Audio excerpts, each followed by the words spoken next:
আমরা পৌঁছে গেছি আজকে সোনমার্গ। এখন বাজে মোটামুটি 7:30। তো পৌঁছে গেছি 7:30 না 8টা বেজে গেছে, অন্ধকার হয়ে গিয়েছে। মানে আমরা পৌঁছেছি সোনমার্গে 7:30, তো একদম অন্ধকার হয়ে গেছে, 8টা বাজে। তো আমরা গ্লেসিয়ার দেখেছি, আস্তে আস্তে গ্লেশিয়ার দেখেছি। তো সিন্ধু নদ দেখলাম, দারুণ সুন্দর। আমরা রয়েছি একদম সোনমার্গ মার্কেটের কাছে, জাস্ট এখান থেকে একটুখানি হেঁটে গেলেই সোনমার্গ মার্কেট। যেই হোটেলে রয়েছে, হোটেলটার নামই হচ্ছে সিন্ধ ভিউ, কারণ হোটেলের পাশ দিয়ে একদম সিন্ধু নদটা বয়ে যাচ্ছে, তার ঝরঝর আওয়াজ হচ্ছে। সব থেকে বড়ো কথা, সব থেকে ভালো লাগছে, প্রচণ্ড ঠান্ডা। কাল পর্যন্ত তো একদম গরমে পুড়েছি, ইভেন আজ আস্তে আস্তেও গরমে পুড়েছি, কিন্তু এখানে এসে ভীষণ ঠান্ডা। তো ঠান্ডাটাকে জাস্ট ভীষণ এনজয় করছি। এরপরে জানি না লাদাখে ঢুকে আরও কতটা ঠান্ডা হবে, বাট এখানে বেশ ভালোই ঠান্ডা। সোনমার্গ কাশ্মীরের একটি জনপ্রিয় জায়গা। লোকে কাশ্মীর ট্রিপ করলে এই জায়গাটা আসতেই হবে। আমরাও গত বছর কাশ্মীর ট্রিপে সোনমার্গ ঘুরে গিয়েছিলাম। আপনারা এখানে এলে মোটামুটি সারা বছরই বরফ দেখতে পারবেন। তবে এইবার যাচ্ছি লাদাখ, আর সোনমার্গে আমরা কাটিয়ে নেব একটি রাত্রি। শ্রীনগর দিয়ে কার্গিল হয়ে লাদাখ যেতে গেলে সোনমার্গে একটা রাত কাটিয়ে নিতে পারলে বেশ ভালোই হয়। এখানকার প্রাকৃতিক সৌন্দর্য এতটাই সুন্দর যে আপনাকে বারবারই এই জায়গাটি টানবে। তাই আমরাও ঠিক করেছি এখানে একটা রাত্রির থেকে এখানকার জায়গাটা একটু ভালো করে দেখে নিয়ে পৌঁছবো কার্গিল। এপিসোড 1-এ আপনাদের দেখিয়েছিলাম আমরা কিভাবে নিজেদের গাড়ি নিয়ে সেলফ ড্রাইভ করে কলকাতা থেকে বিহার পেরিয়ে, ইউপি পেরিয়ে, পাঞ্জাব পেরিয়ে পৌঁছেছিলাম পানিপথ। প্রথম দিন আমরা স্টে করেছিলাম পানিপথ। দ্বিতীয় দিন আমরা পানিপথ থেকে বেরিয়ে পৌঁছেছিলাম মানসার লেক, আর স্টে করেছিলাম মানসার লেকের একদম ধারে। আজ আমাদের তৃতীয় দিন, মানে এপিসোড নাম্বার 3। আজ আমরা মানসার ছেড়ে পৌঁছবো সোনমার্গ এবং আজ রাত্রিটা স্টে করব সোনমার্গে। তাহলে আপনারা দেখে নিন আমরা মানসার থেকে ঠিক কিভাবে সোনমার্গ পৌঁছবো, আর সোনমার্গে গিয়ে কীরকম হোটেলে থাকবো আর কী করে নেব।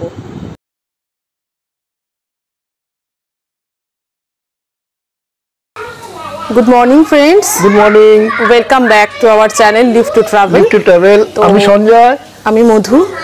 তো আজকে আমাদের জার্নিটা আবার স্টার্ট হবে। কালকে আমরা রাতে নাইট স্টে করেছি মানসার লেকে। মানসার লেক দেখুন পরিবেশটা, আর এই হচ্ছে হোটেল, দেখছেন তো? এই হচ্ছে আমাদের দুটো রুম। গ্রাউন্ডটাই সামনে, গ্রাউন্ড আর পেছনে দেখুন পাহাড় চারিদিকে, আর এই পাশেই হচ্ছে লেকটা, তাই তো? পাশেই লেকটা। তো আমরা এখন লেক দেখে আবার বেরিয়ে পড়বো। তো ইচ্ছা তো আছে সোনমার্গ অব্দি যাওয়ার, তো সোনমার্গ থেকে যদি আরো এগিয়ে যেতে পারি সেটাই চেষ্টা করব, কিন্তু সোনমার্গ অব্দি আমরা যাচ্ছি আজকে, তো এটা কনফার্ম। তো চলুন রাস্তার আপডেটস দিতে যাব। লাস্ট ইয়ার রাম মানে আমরা প্রচুর জ্যামে আটকে গেছিলাম, ফেসে গেছিলাম, ওই জন্য আমরা সকাল সকাল বেরিয়ে যাচ্ছি, মানে যতটা পারবো লাদাখের দিকে চলে যাওয়ার চেষ্টা করব। হ্যাঁ, তো সেটা শ্রীনগর হতে পারে, সেটা সোনমার্গ হতে পারে, বা সেটা দ্রাসও হতে পারে। যতটা পারবো আমরা এগিয়ে যাওয়ার চেষ্টা করবো। তাই সকাল সকাল রেডি হয়ে গেছি, ঠিক আছে? রাস্তাতেই ব্রেকফাস্ট করে নেবো। আজকে আর হোটেলে কোনো কিছু রান্না বান্না করিনি, যেহেতু সকাল সকাল বেরোচ্ছি, তাই রান্নার আজকে ঝামেলাটা আমরা রাখিনি। আর এখন আমরা যাবো হচ্ছে মানসার লেকটা দেখতে, একদম হোটেলের গাই, ঠিক আছে? তো চলুন একবার মানসার লেকটা দেখে আমরা বেরিয়ে পড়বো। চলুন।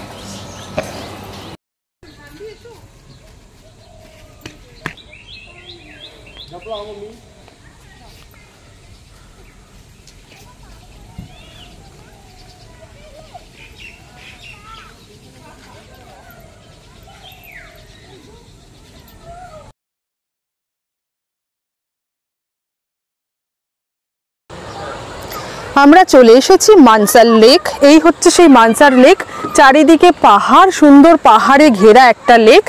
বলা হচ্ছে এই লেকটি সেই মহাভারতের সময়কাল থেকে রয়েছে, আর এটা একদম ন্যাচারাল লেক। এর জলটা পুরো নিচ থেকে উঠছে। আরেকটাও কথা বলা হচ্ছে, এই লেকের ঠিক 16 কিলোমিটার দূরে আরেকটা লেক আছে, তো সেই লেকের সঙ্গে এই লেকের তলা দিয়ে, মানে মাটির তলা দিয়ে ওয়াটার কানেকশনটা রয়েছে। তো এটাই হচ্ছে এটার বিশেষত্ব। আর সবচেয়ে বড় কথা, মনে করুন সেই মহাভারতের কাল থেকে এই লেকটি রয়েছে। লেকে দেখতে পাচ্ছি প্রচুর বড় বড় মাছ, জল খুবই ভালো, আর চারিপাশের ভিউটা খুব সুন্দর, পাহাড়ে ঘেরা সুন্দর একটা লেক। দেখুন চারিপাশটা আমরা আপনাদের ঘুরিয়ে দেখিয়ে দিচ্ছি, আপনারা দেখে নিন।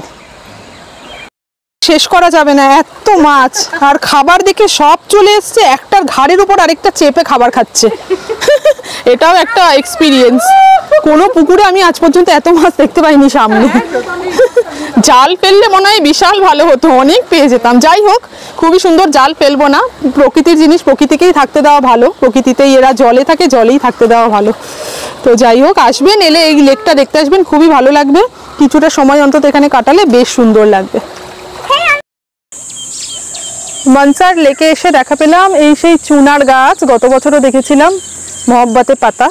তো ভীষণ ফেমাস মহব্বতে পাতা, এই সেই চুনার গাছের দেখা পেলাম। বিশাল বড় গাছ, খুব সুন্দর, তো বেশ ভালো লাগছে।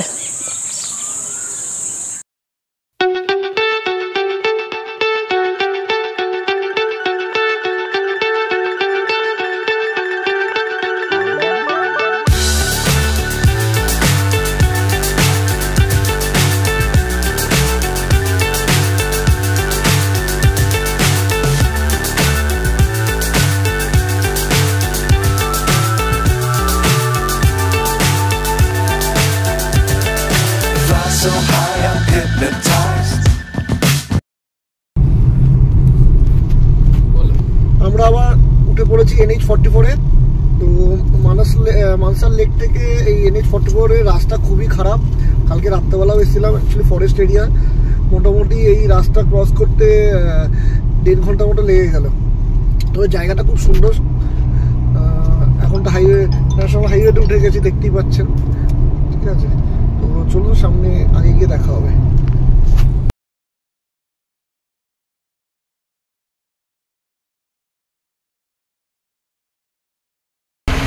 ফ্রেন্ডস, আমরা আটকে আছি রামবানের জ্যামে। লাস্ট ইয়ার যখন কাশ্মীর যাচ্ছিলাম সেম সিচুয়েশন হয়েছিল।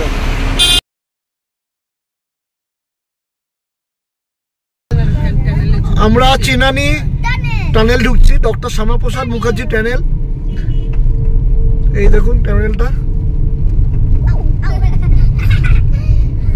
এটি 9 কিলোমিটার লম্বা টানেল, 2 লেন হাইওয়ে, এবং এই টানেলটি জম্মু ও কাশ্মীরকে কানেক্ট করছে।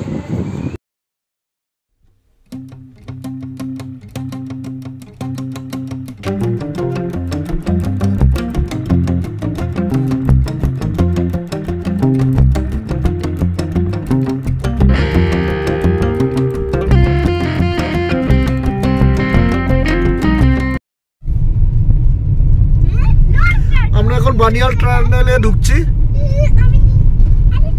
এই দেখুন বানিয়াল টানেলটা।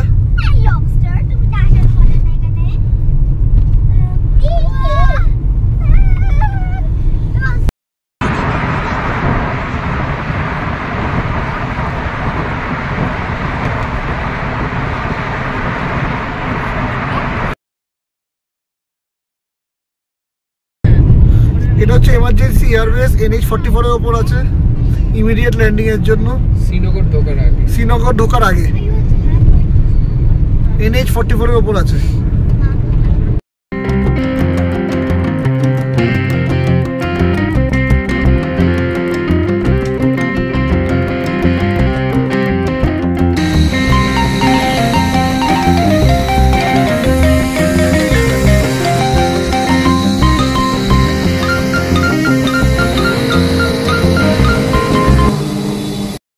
জানেন কাশ্মীর ব্যাটের জন্য বিখ্যাত, মানে নাম্বার 1 ব্যাট তৈরির জন্য কাশ্মীর খুবই বিখ্যাত।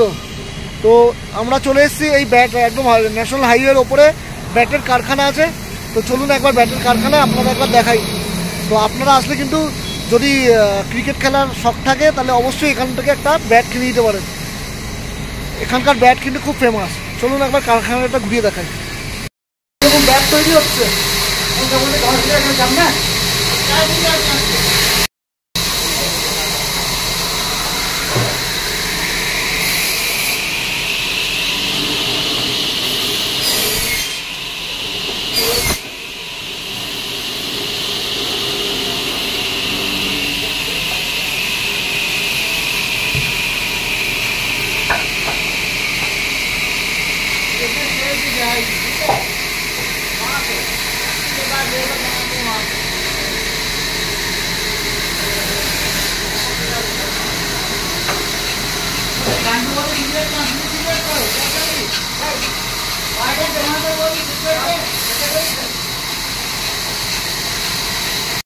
कश्मीरी विल्लो, ठीक है। इसको पहले सुखाना पड़ता है 1 साल के लिए।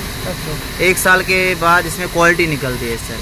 टेनिस की क्वालिटी अलग निकल जाती है, लेदर की क्वालिटी अलग निकल जाती है। कुल मिला के जो भी बल्ला बनता है वो कश्मीरी विल्लो लकड़ी से बनता है, ठीक है। यहाँ पे हर कोई क्वालिटी मिलेगी, मतलब 10,000 का भी बल्ला मिल जाएगा, 100 रुपीज़ का भी मिल जाएगा, 500 का भी, 1000 का भी, 2000 का भी, हर कोई क्वालिटी निकलती है। और ये जो आप यहाँ पे खड़े हो, ये आता है डिस्ट्रिक्ट अनंतनाग, ये इंडस्ट्रीज एरिया है, गढ़ है बल्लों का, ठीक है। यहाँ से हर किसी स्टेट में माल चला जाता है, ठीक। তো আপনারা আসলে কিন্তু একবার এখান থেকে একবার ব্যাট কিনে ট্রাই করতে পারেন, ফেমাস ব্যাটের জন্য।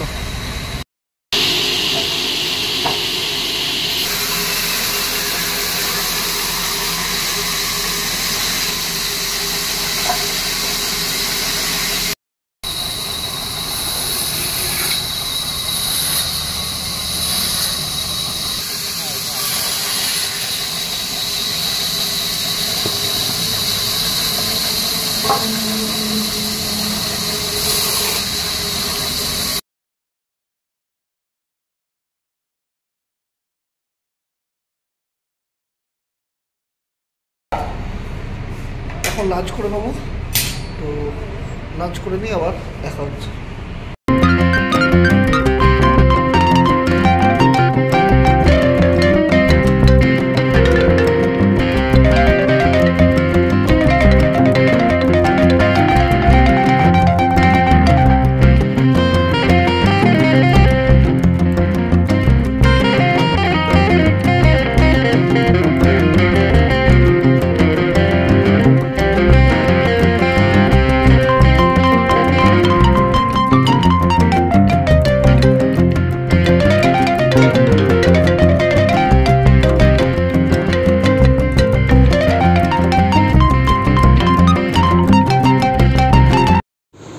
ধীরে ধীরে এগিয়ে এলাম, ওই দূরে দেখা যাচ্ছে নদীর ওপরে ব্রিজ, আর ব্রিজের ওপরেই লেখা আছে ওয়েলকাম টু সোনমার্গ। আমরা পৌঁছে গেছি সোনমার্গ। এবারে বেশ ঠান্ডাও লাগছে, মনটাও বেশ ভালো লাগছে। চারিপাশের প্রাকৃতিক সৌন্দর্য এতটাই যে চারিদিক দেখতে দেখতে মন ভরে যাচ্ছে। ব্রিজের উপরে না দাঁড়ালে চলবে না, তাই গাড়ি দাঁড় করিয়ে একটু ফটোশ্যুট করে নিলাম।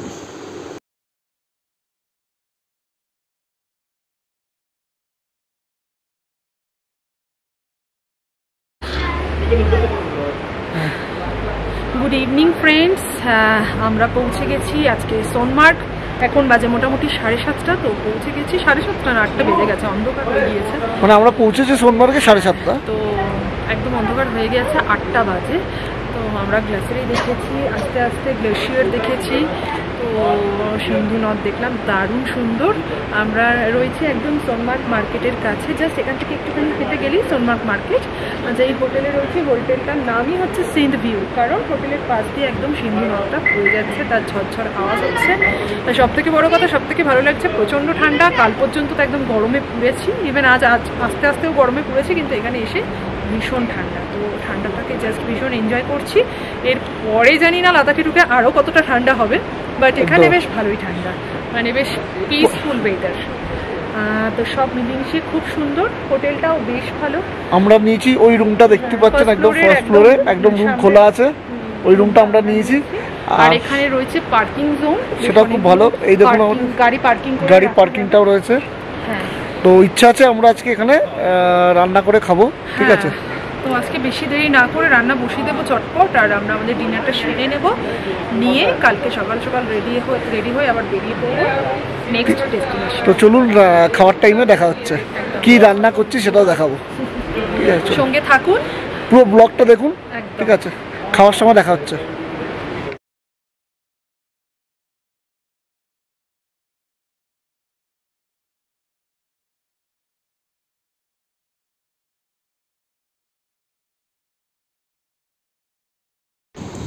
হোটেলের ভেতরের ভিডিও আপনাদের সঙ্গে শেয়ার করে রাখলাম।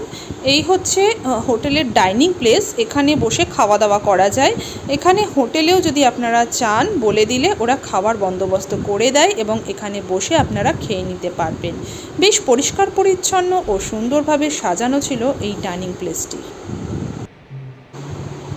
আমরা দুটো ফ্যামিলি, তাই আমরা দুটো রুম বুকিং করেছিলাম। এই ডাইনিং প্লেসটি ঘুরে নেওয়ার পর আপনাদের সঙ্গে শেয়ার করছি আমাদের রুমের ভেতরের ভিডিওটি। 205 নম্বর রুম আমাদের ছিল। এবারে রুমের ভেতরের ভিডিও শেয়ার করছি, দেখে নিন কতটা সুন্দর ও পরিষ্কার পরিচ্ছন্ন ছিল এই রুমগুলি।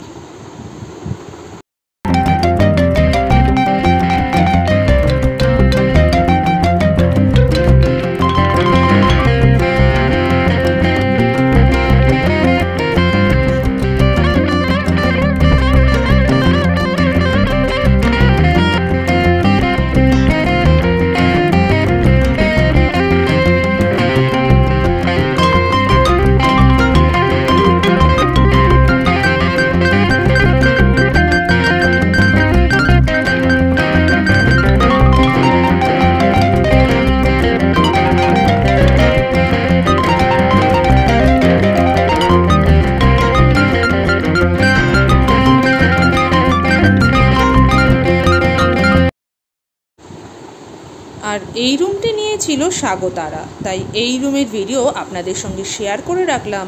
মোটামুটি সব রুমগুলোই এরম ধরনেরই আছে, বেশ পরিষ্কার পরিচ্ছন্ন, চারিপাশটা ভালোই সাজানো গোছানো ছিল। আপনারা দেখে নিন রুমের ভেতরগুলো, তাহলে আপনাদের সুবিধা হবে রুম বুকিংয়ের ক্ষেত্রে। রুম ট্যুর করতে করতে আবারও আপনাদেরকে বলে রাখছি, আমাদের ভিডিও পছন্দ হয়ে থাকলে অবশ্যই লাইক ও শেয়ার করবেন। আর যে বন্ধুরা এখনও আমাদের চ্যানেলটি সাবস্ক্রাইব করেননি, তারা চ্যানেল সাবস্ক্রাইব করে রাখুন আমাদের পরবর্তী ভিডিওগুলো দেখার জন্য। সোনমার্গে হোটেলে আছি, আর এই হোটেলে এখন রান্না হচ্ছে। এটা রাইস, ডিমের কারি।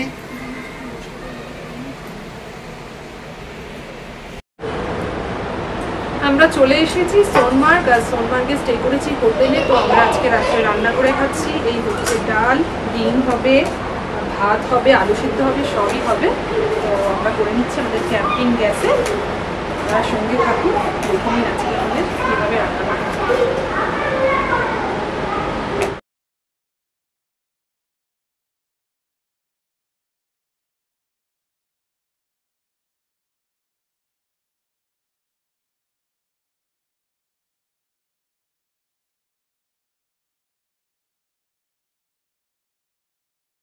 আমাদের রান্না হয়ে গিয়েছে, ভাত, ডাল, আলু সিদ্ধ, আলু ভাজা, ঘি, সব রেডি। আমরা খেতে বসে গেছি ডিনার করতে। খেয়ে নেবো এবার গরম গরম, খেয়ে গিয়ে এবার ঠান্ডায় শুয়ে পড়বো জাস্ট। তো আজকের ব্লগটা আমরা এখানেই শেষ করছি, আবার দেখা হবে কালকে। Good night. Good night.